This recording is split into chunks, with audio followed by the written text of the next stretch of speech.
Hi అండి. నా ప్రాణం నువ్వేలే పార్ట్ 24. వినోద్ ప్రణవ్తో కృతి గతం గురించి చెప్తున్నాడు.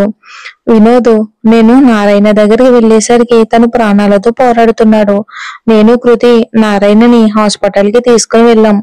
డాక్టర్లు నారాయణని చెక్ చేసి వినోద్ దగ్గరకు వచ్చి, సారీ సార్, పరిస్థితి చేజారిపోయింది, చాలా లేట్ అయింది, ఆయన ఇంకా ఎక్కువసేపు బ్రతకరు, చాలా గాయాలయ్యాయి అంటాడు. ఆ మాట వినగానే కృతి ఏడుస్తూ నానా నానా అని ఏడుస్తూ నిలబడ్డ చోటే కుప్పకూలిపోతుంది. వినోద్, ఏడవకమ్మా అని కృతి కన్నీళ్లు తుడిచి కృతిని తీసుకుని నారాయణ దగ్గరికి వెళ్తాడు. నారాయణ గారికి ఆక్సిజన్ పెట్టుంటారు. కృతి ఏడుస్తూ నానా అని నారాయణ గారి చెయ్యి పట్టుకుని ఏడుస్తుంది. వినోద్ నారాయణ్ని ఆ పరిస్థితిలో చూసి కృతి అలా ఏడుస్తూ ఉంటే పాపం చాలా బాధగా అనిపించింది. అసలు ఏమైందిరా, ఏంటిదంతా, లక్ష్మి ఎక్కడా అని అంటాడు. లక్ష్మి అనే మాట వినేసరికి కృతి ఇంకా ఎక్కువగా ఏడవడం గమనించి వినోద్ తనతో పాటు ఉన్న తన పియ్యని పిలిచి అమ్మాయిని తీసుకుని వెళ్ళు, ఏమైనా టిఫిన్ పెట్టించు అంటాడు. కృతి ఏడుస్తూ నాకేమీ వద్దు, నేను నాన్న దగ్గరే ఉంటాను అని ఏడుస్తుంది. వినోద్, చూడమ్మా, అలా అనకూడదు, మొహం అంతా ఎలా పీక్కుపోయిందో చూడు, నువ్వు నీరసంగా ఉంటే నాన్నని ఎలా చూసుకుంటావు, నువ్వు బాగుంటేనే కదరా నాన్నని బాగా చూసుకోగలవు అని అంటారు ఆయన. కృతి, అలాగే అంకుల్, అలాగే, నేను నాన్నని చూసుకోవాలి, నాన్నకి నేను తప్ప ఎవరూ లేరు అంటుంది కళ్ళు నీళ్లు తుడుచుకుని. నారాయణ వైపు చూసి నానా, నేను ఇప్పుడే వస్తాను, నువ్వు జాగ్రత్తగా ఉండు అంటుంది. నారాయణ చిన్నగా నవ్వి అలాగే బంగారం, వెళ్ళిరా అంటాడు. వినోద్ కృతి వెళ్ళగానే ఏంటి నారాయణ, అమ్మాయి ఏమంటుంది, నీకు తను తప్ప ఎవరూ లేరంటుంది, అసలు లక్ష్మి ఏది, నిండా 18 ఏళ్ళు కూడా లేని అమ్మాయికి పెళ్లి చేస్తున్నారు, అసలు ఏంటిదంతా అంటాడు. నారాయణ కళ్ళల్లో నీళ్లతో లక్ష్మి చనిపోయింది, ఆ దుర్మార్గులు చంపేశారు అంటాడు. వినోద్, ఏంటి ఏంటి నారాయణ నువ్వు చెప్పేది, లక్ష్మి లక్ష్మి చంపడం ఏంటి, అసలు ఏం జరిగింది, అసలు మీరు వైజాగ్ నుండి ఇక్కడికి ఎందుకు వచ్చారు అంటాడు. ఒక్కొక్క మాట భారంగా మాట్లాడుతూ నారాయణ, పాప పుట్టాక కొన్ని రోజులకు నాకు జాబు విజయవాడకు ట్రాన్స్ఫర్ అయ్యింది. అక్కడ ఆ కంపెనీ యజమానులు చలపతిరావు గారు చాలా మంచివారు, ఆయన కూతురు రాగిని చాలా మంచివారు. సంస్కృతికి ఇక 17 ఏళ్ళు వచ్చే వరకు అక్కడే ఉన్నాం. చలపతి గారు గుండెపోటుతో చనిపోవడంతో ఆ కంపెనీ కూడా సడన్ గా మూతపడింది. ఎంత ప్రయత్నించినా మాకు ఉద్యోగం దొరకలేదు. ఎక్కడికి వెళ్లాలో దిక్కుతోచని పరిస్థితిలో ఉన్న మా దగ్గరకు రాగిణి గారు వచ్చారు. ఇక రాగిణి నారాయణకి ఆస్తికి సంబంధించిన అమ్మకాలన్నీ అయిపోయాయి. ఇక నేను ఊరు వెళ్తున్నానని కొంత డబ్బు ఇస్తుంది నారాయణకి. మాకెందుకమ్మా డబ్బులు, వద్దమ్మా అన్నాడు నారాయణ. రాగిణి, 14 ఏళ్ళుగా మా నాన్నగారి కంపెనీలో చాలా నమ్మకంగా పనిచేశారు మీరు. ఇప్పుడు ఆ కంపెనీయే లేదు, ఉద్యోగం కూడా లేదు, మీకు ఈ డబ్బులన్నా పనికొస్తాయి అంటుంది రాగిణి. నారాయణ, వద్దమ్మా వద్దు, కానీ మీకు తెలిసిన చోట ఏదైనా ఉద్యోగం ఇప్పించండి. రాగిణి, అక్కడ ఇక్కడ ఎందుకు నారాయణ, మాకు రైస్ మిల్ ఉంది, అందులో ఏదైనా పని చేసుకోవచ్చు, మీకు ఇష్టం ఉంటే అంటుంది. నారాయణ ఆనందంగా సరేనమ్మా అని అందరూ కలిసి గిద్దలూరుకి వెళ్తారు. మాలినీదేవి కూడా నారాయణ వాళ్ళను హౌస్ లో ఉండమంటుంది. కొన్ని రోజుల తర్వాత మాలినీదేవి అంటే రాగిణి అత్తయ్య గారు, మాలినీదేవి వైభవ్ చదువు పూర్తి చేసుకుని వస్తున్నాడు, పని వాళ్ళతో చెప్పి వాడి గది రెడీ చేయించు అంటుంది. రాగిణి అలాగే అత్తయ్య గారు అని వెళ్తూ ఉంటే మాలినీదేవి ఆగు రాగిణి అంటుంది. వెళ్తుందల్లా ఆగి ఏంటి అత్తయ్య. మాలినీదేవి రాగిణి ఫేస్ లో ఎలాంటి ఫీలింగ్ లేకుండా ఉండడం చూసి, నీ కన్న కొడుకు 6 ఏళ్ల తర్వాత వస్తుంటే కన్న తల్లిగా కొంచెం కూడా సంతోషం లేదా, నువ్వు అసలు వాడి తల్లివేనా, ఏ తల్లైనా కొడుకుని ఎప్పుడెప్పుడు చూస్తానా అని 1000 కళ్ళతో ఎదురు చూస్తుంది, కానీ వాడు ఒక మంచి కొడుకులా ఉండుంటే నేను కూడా కన్న తల్లిలా ఉండేదాన్ని అని చెప్పి వెళ్తుంది రాగిణి. తర్వాత రోజు ఉదయం మాలినీదేవి బయట లాన్ లో కూర్చుని పేపర్ చూస్తుంటుంది. కైవల్య వెనక నుండి కళ్ళు మూసి నేనెవరో చెప్పుకో చూద్దాం అంటుంది.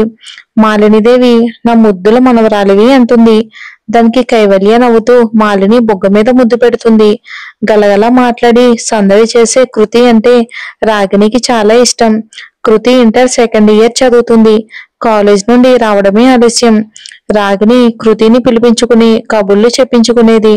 వయసు చిన్నదైనా కృతి చూడటానికి ఆకర్షణీయంగా చాలా అందంగా ఉండేది.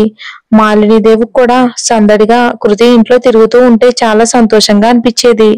ఇక వైభవ్ వస్తున్నాడని రాగిణి రకరకాల వంటలు చేయిస్తూ ఉంటుంది. తనకు సహాయం కోసం కృతిని పిలిచి తనతో కబుర్లు చెప్తూ పని చేసుకుంటుంది. కాసేపటికి మాలినీదేవి, రాగిణి, వైభవ్ వచ్చాడు, హారతి తీసుకునిరా అంటుంది. రాగిణి వచ్చి హారతి తీసి పని మనిషికి ఇచ్చి లోపలికి వెళ్తూ ఉంటే వైభవ్ అమ్మా అని పిలిచేసరికి వెళ్తున్నది ఆగి తిరిగి చూస్తుంది. వైభవ్ రాగిణి దగ్గరకు వచ్చి కాళ్ళకు నమస్కరించి, ఏంటమ్మా ఇంకా నా మీద కోపం పోలేదా అంటాడు వైభవ్. రాగిణి ఏం మాట్లాడకుండా సైలెంట్ గానే వెళ్ళిపోతుంది. వైభవ్ కి రాగిణి అలా వెళ్ళిపోయేసరికి చాలా బాధగా అనిపిస్తుంది. వైభవ్ డల్లగా ఉండడం చూసి కైవల్య, అన్నయ్య అమ్మ గురించి తెలిసిందే కదా, నువ్వేం ఫీల్ అవ్వకు అంటుంది. మాలినీదేవి దగ్గర కూడా ఆశీర్వాదం తీసుకుని తన గదిలోకి వెళ్తాడు వైభవ్. ఇక ఈవినింగ్ రాగిణి, మహాలక్ష్మి, కృతి లాన్ లో కబుర్లు చెప్పుకుంటూ పూల మొక్కలకు పూలు కోస్తూ ఉంటారు. వైభవ్ అమ్మా అమ్మా అంటూ రాగిణి దగ్గరకు వచ్చి, అమ్మా నా ఫ్రెండ్ సాత్విక్ వస్తున్నాడు అని పక్కనే ఉన్న కృతిని చూసి అలా చూస్తూ ఉండిపోతాడు. ఎంతసేపటికి కృతి వైపు నుంచి చూపు తిప్పుకోకుండా అలానే చూస్తూ ఉంటే మహాలక్ష్మి, కృతి ఇబ్బందిగా ఫీల్ అవటం చూసి రాగిణికి వైభవ్తో మాట్లాడడం ఇష్టం లేకపోయినా ఇక తప్పగా రాగిణి వైభవ్ అని పిలుస్తుంది. అయినా వైభవ్ పలక్కపోయేసరికి భుజాలు పట్టుకుని కదిపేసరికి ఈ లోకంలోకి వచ్చి రాగిణి వైపుకి చూసి మళ్ళీ కృతి వైపుకి చూస్తుంటాడు. ఇక రాగిణి మళ్ళీ వైభవ్ అంటుంది, కొంచెం కోపంగా ఈసారి. వైభవ్ సంతోషంగా, అమ్మా నువ్వు నాతో మాట్లాడ్డావా, వావ్ అని రాగిణి బొగ్గపై ముద్దు పెట్టి సంతోషంగా తన గదిలోకి వెళ్లి సాత్విక్ కి కాల్ చేస్తాడు. సాత్విక్, చెప్పరా వైభవ్. రే సాత్విక్, తను తను సాత్విక్, ఎవడ్రా తను, కొంపతీసి ఎవరైనా అమ్మాయిని పడేసావా, ఎప్పట్లాగే ఇద్దరం ఎంజాయ్ చేద్దామా అంటాడు. వైభవ్, నోరా, తను నాకు మాత్రమే సొంతం, అందరిలా తనను నీతో షేర్ చేసుకోలేను అంటాడు. సాత్విక్, ఏంట్రా కొత్తగా మాట్లాడుతున్నావు.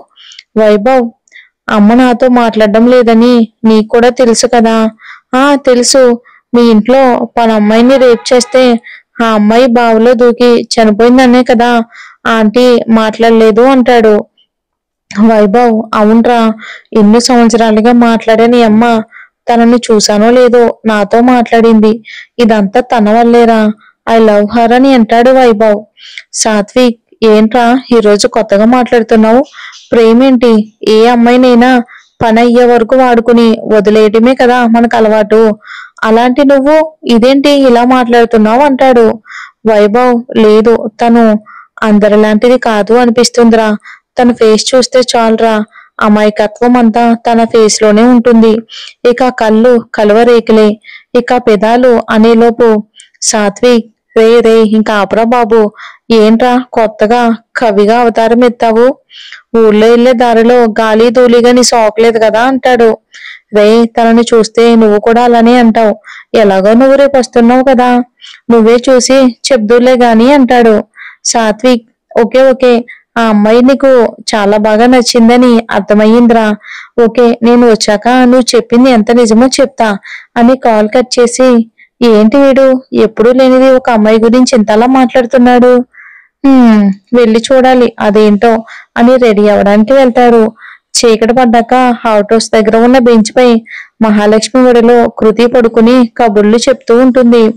వైభవ్ తన గదిలో నుండి చూసి ఫాస్ట్ గా కిందకి వెళ్లి మహాలక్ష్మిని చూసి, నమస్తే ఆంటీ అంటాడు. మహాలక్ష్మి లేచి, అయ్యో బాబు, మీరు నాకు నమస్కారం చేయటం ఏంటి.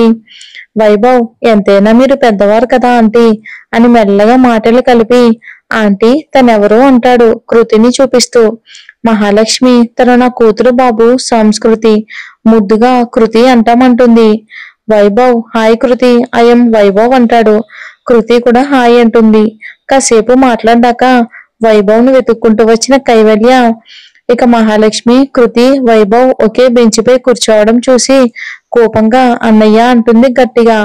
వైభవ్ వైభవ్ ఏంటి కైవల్య అలా అరుస్తున్నావు? కైవల్య అరవక, నువ్వు ఈ పని వాళ్ళతో పాటు కూర్చుంటావా అని మహాలక్ష్మి వైపు చూసి, మా కింద పనిచేసే వాళ్ళు మాతో పాటు కూర్చునేంత ధైర్యం వచ్చిందా అని మహాలక్ష్మిపై చెయ్యెత్తుతుంది. వైభవ్ కైవల్య మహాలక్ష్మి కొట్టేలోపే వైభవ్ కైవల్య చెయ్యి పట్టుకుని చెంప పగలగొడతాడు. కైవల్య, ఆఫ్టర్ ఆల్ వాళ్ళ కోసం నన్ను కొడతావా అని గట్టిగా అరవడంతో మాలినీదేవి, రాగిని వస్తారు.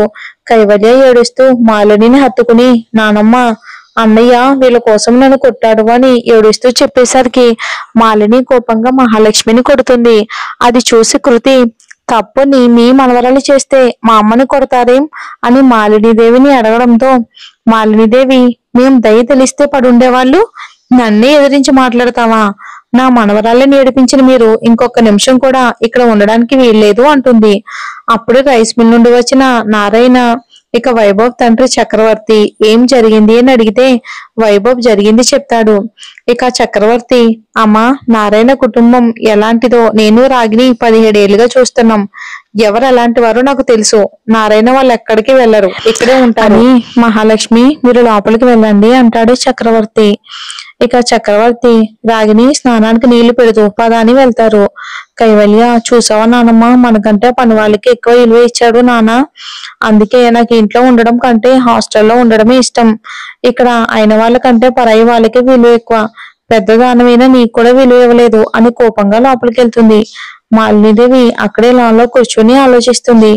కైవల్య, అది నిజమే. ఈ నారాయణ వాళ్ళు వచ్చి సంవత్సరం అయినప్పటికీ నా కొడుకు బాగా దగ్గరయ్యారు. వీళ్ళు వచ్చినప్పటి నుండి నా కొడుకు నా మాటకు విలువ ఇవ్వటం లేదు. వీళ్ళని ఎలాగైనా ఇంట్లో నుంచి పంపేయాలి అనుకుంటుంది. ఇంక ఉదయం వైభవ్ తన గదిలో నిద్రపోతూ ఉంటే తన చెవులకు ఒక నవ్వు పదే పదే వినిపిస్తుంది. ఆ నవ్వుకి వైభవ్ లేచి ఆ నవ్వు ఎక్కడ నుండి వినబడుతుందా అని బాల్కనీలో నుంచి వెళ్లి చూస్తే అక్కడ కింద ఉన్న పూల మొక్కలతో కృతి మాట్లాడుతూ నవ్వుతూ ఉంటుంది. వైభవ్ కృతిని చూసి, అబ్బా ఎంత అందంగా ఉంది, వీలైనంత తొందరగా ఈ అందం నా సొంతం చేసుకోవాలి అనుకుంటాడు. సాత్విక్ వచ్చి, హైరా వైభవ్, ఎవరో అమ్మాయి గురించి తెగ చెప్పావుగా, తనెవరో చూడాలని తొందరగా వచ్చా, ఇందుకే తనెక్కడా అంటాడు. అయినా వైభవ్ లో ఉలుకు పలుకు లేకపోవడంతో వైభవ్ చూస్తున్న వైపు చూసి షాక్ తిన్నవాడిలా అలా చూస్తూ ఉండిపోతాడు. కాసేపటికి కృతి లోపలికి వెళ్ళటంతో ఇద్దరు తేరుకుంటారు. వైభవ్, సాత్విక్ నువ్వెప్పుడు వచ్చావురా? సాత్విక్, ఎప్పుడు వస్తే ఏంలే కానీ నువ్వు చెప్పిన అమ్మాయి తనేనా? వైభవ్, ఓ చూసావా, అవునరా తనే. సాత్విక్, రే నువ్వు చెప్తే ఏమో అనుకున్నా కానీ చాలా అందంగా ఉంది. ఈ నైట్ కి సెట్ చేసి ఇద్దరం ఎంజాయ్ చేద్దాం అంటాడు. దానికి వైభవ్ కోపంగా సాత్విక్ ని లాగిపెట్టి కొట్టి, ఇంకొకసారి తన గురించి అలా మాట్లాడుకో. మనం ఇంతవరకు చాలా మంది అమ్మాయిలను కలిసే ఎంజాయ్ చేసి ఉండొచ్చు, కానీ తనను నేను ప్రేమిస్తున్నా, తనను పెళ్లి చేసుకోవాలి అనుకుంటున్నా. ఇంకోసారి తనని తప్పుగా చూస్తే ఫ్రెండ్ అని కూడా మర్చిపోతా అని అక్కడి నుండి వెళ్తాడు. సాత్విక్ వైభవ్ కొట్టిన చోట తడిమి చూసుకుంటూ, రేయ్ నన్నే కొడతావు కదా, ఏ అమ్మాయి కోసం కొట్టావో ఆ అమ్మాయిని నీకంటే ముందు నా సొంతం చేసుకోకపోతే నేను సాత్విక్ ని కాదు అని లాన్ లో ఉన్న వైభవ్ దగ్గరికి వెళ్ళి, సారీరా, అందరిలానే తను కూడా అనుకున్నా, నువ్వు ప్రేమిస్తున్నావని తెలిస్తే ఎందుకంటాన్రా అంటాడు. ఇంకా వైభవ్ ఆ మాటలకు కొంచెం కూల్ అయ్యి, నేనే సారీ చెప్పాలరా, కోపంలో నీ మీద చేయి చేసుకున్నా అంటాడు. మనలో మనకి సారీ ఏంట్రా అని మనసులోనే అనుకుని ఈ రాత్రికే దాన్ని నా సొంతం చేసుకుని నన్ను కొట్టినందుకు నువ్వు ఏడ్చేలా చేస్తా అనుకుంటాడు. నైట్ అందరూ భోంచేసి ఎవరి గదుల్లోకి వాళ్ళు వెళ్తారు. సాత్విక్ అందరూ పడుకున్నారని కన్ఫర్మ్ చేసుకుని చిన్నగా అవుట్ హౌస్ వైపుకి వెళ్తాడు. మరి ఏం జరుగుతుందో వచ్చే ఎపిసోడ్ లో చూద్దాం.